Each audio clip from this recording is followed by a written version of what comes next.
Assalamualaikum warahmatullahi wabarakatuh. Kami anggota Salantas Polres Birun mengimbau kepada seluruh masyarakat pengendara yang melewati lintasan Pedada dan di lintasan Kabupaten Birun dan lintasan Jalan Medan Banda Aceh.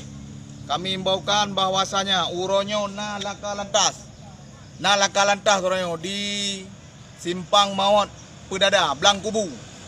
Laka lantas yaitu motor high ace, motor narik penumpang. Nampak. Jadi yang tengah jadi tiang listrik pindah putus dan dino tengah dievakuasi le urung anggota petugas PLN. Anggota petugas PLN Kabupaten Birun.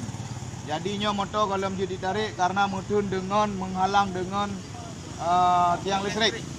Ya, jadi kamu imbaukan Bang Bandung kepada pengendara berhati-hati hana meceh di Blang Kubu nebah motor. Berangkapan nebah motor berhati-hati demi keselamatan kita bersama dan demi keselamatan orang lain. Yang lagi yang tu hanjik kebut le, makanya kamu imbaukan apakah nebah Honda, apakah nebah motor. Aturan menyangkut bak jalan raya berhati-hati. Pulau mio mesin-mesin uji. Sekian kemantang yang kamu sampaikan. Mari tengok perdamani bersama. Sekian, terima kasih. Assalamualaikum warahmatullahi wabarakatuh.